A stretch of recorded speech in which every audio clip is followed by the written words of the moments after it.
All right, Major, you already talked about it a bit. I want to put up a photo that you tweeted of Rubio's event outside of Miami. It was at a football stadium, and it was almost empty, of course. This in Rubio's home state of all places. Break down the debate in the Rubio circles about whether to exit the race before Tuesday's Florida primary, and what are the pros and cons? Well, what was striking about the crowd here was not only how small it was, but this is not just Florida, this is South Florida, just outside of Miami, where Marco Rubio launched his political career. And you could tell in this crowd, and we had a chance to talk to some of the folks, they are here because they truly believe in Marco Rubio, they know and care about him, but they know there is a very, very steep hill to climb, and that is got to be discouraging for all within the Rubio inner circle to be right here just outside of Miami and draw such a pitifully small crowd on an afternoon when every moment of this campaign counts as far as rallying support and encouraging people to either vote early or vote on Tuesday.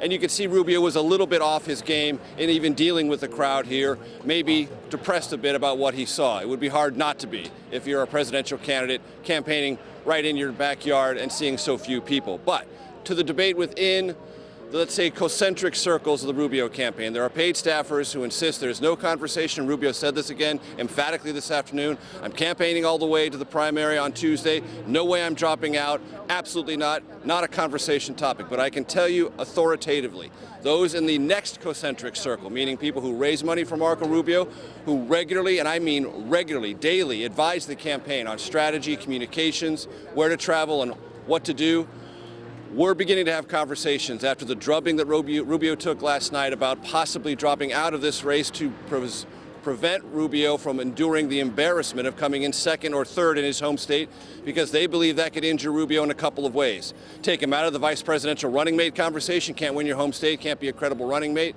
Take him out possibly of the 2018 gubernatorial race. There's some talk here in Florida that if Rubio doesn't succeed in this campaign, he might eye the governor's race in 2018. Lots of different dimensions to this. So these are people who are not opponents of Marco Rubio. They wish him well. They are part of the kitchen cabinet, if you will, not on the paid staff, but very significant figures within the Rubio world. And they were wondering last night what would be the best move for Rubio. Rubio appears to have settled that debate. He's staying here in the race, staying here in Florida, campaigning aggressively, and trying to figure out a way, if he can, to win. Even the biggest optimists in the Rubio campaign tell me that if they win, it would be like by maybe 1 or 2 votes. That's how far behind they are, and they know it's a very, very steep hill to climb. All right, he's trying to stick it out. Major, stay with us real quick. I want to get to CBS News senior political editor Steve Chaggaris, who is in Miami right now. And Steve, 2 weeks ago, Rubio got far more aggressive in his attacks on Trump, calling Trump a con artist and implying things about Trump's manhood. We all remember that sound there. But on Wednesday, he said he regretted the more personal attacks. Let's listen. In terms of things that have to do with personal stuff, yeah, you know, at the end of the day, you know, that's not something I'm entirely proud of.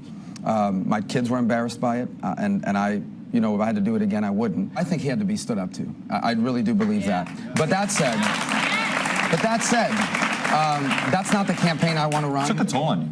Well, I don't know about political toll. No, I'm saying, you didn't look comfortable doing it. Well, look, he needed to be stood up. This is a guy that's basically offended everyone for a year. I don't want to be that. If that's what it takes to become president of the United States, then I don't want to be president. I don't think that's what it takes to be president. In fact, I know it's not what it takes. It's not what we want from our next president. And if I had to do it again, I would have done that part differently. All right, Steve, it sounds like to me that Rubio is saying that his strategy failed. Yep, that's exactly what he's saying. And it looks like it did. I mean, if you look at his numbers after that, he started that strategy, they just all went down. And it was to the point where he was in single digits last night in 2 of the biggest states. And so this is sort of his mea culpa. I think what he did do was, as he was insulting Trump, what he didn't do, I mean, was that he didn't really sell a reason why voters, Republican voters, should support him. And unlike Ted Cruz, who did get aggressive against Trump at the same debate where Rubio got aggressive with him a couple of weeks ago, Cruz did do a good job of pivoting back to himself and explaining to voters why Donald Trump might not be the person that they should support, but here's why you should support me, Ted Cruz. And I think what you're seeing is a result of Cruz sort of playing that game a little bit better than Rubio did. Now, Major, as you reported, Carly Fiorina endorsed Ted Cruz Wednesday. Jeb Bush had a meeting with Marco Rubio on Wednesday and plans to meet with Kasich and Cruz before Thursday's debate. He isn't meeting with Trump, however. If Bush is considering an endorsement, does it actually matter?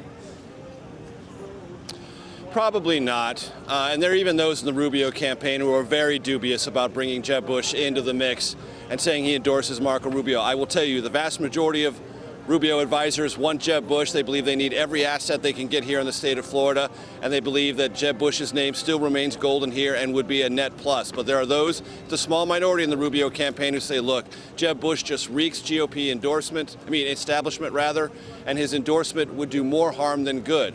And they would create a day's worth of stories about all the past history between Rubio and Bush and not push the message forward. But I will tell you this. Rubio is angling for that endorsement. He wants to get it. He's come down on the side of, I'd like to have Jeb on my side in the final stretches here in Florida. And as far as Jeb talking to Cruz and Kasich, I think that's one way for Jeb Bush to say, I'm still credible in this race. I'm still, if not an elder statesman, I'm still a significant voice in the Republican Party. Whether he is or isn't, I think that's an open question. Rubio would take it. I think Kasich would take anything right now. I'm not sure Cruz is all that interested in Jeb Bush's endorsement. I think he's much happier to have Carly Fiorina's, which he got today. An open question and a good question, Major. Steve, Republicans face off on Thursday night. It's the 12th GOP debate of the cycle. Is there any value left in these debates for any of the candidates? It seems like Rubio and Cruz have pursued every angle in targeting Trump. Yeah, I think there is definitely something for them to prove. I mean, Cruz still has to continue to win, and so he needs to continue to sell himself to Republicans and stand up to Trump like he's been doing, and really sell himself as the alternative to Trump. And Kasich, for his part, also needs to show Republicans that he's viable. He's trying to win Ohio, his home state. He's going to try to say that his performance in Michigan last night was really the building block for a larger movement on his part, and really try to sell himself as the establishment alternative, and suggest that Rubio's fading, and perhaps Kasich is the guy now that the establishment can get behind. So there's still plenty of room for those guys to sell themselves to Republican voters tomorrow. All right, guys, Major Garrett and Steve Chaggaris, thank you very much for joining us tonight. We'll talk to you throughout the night.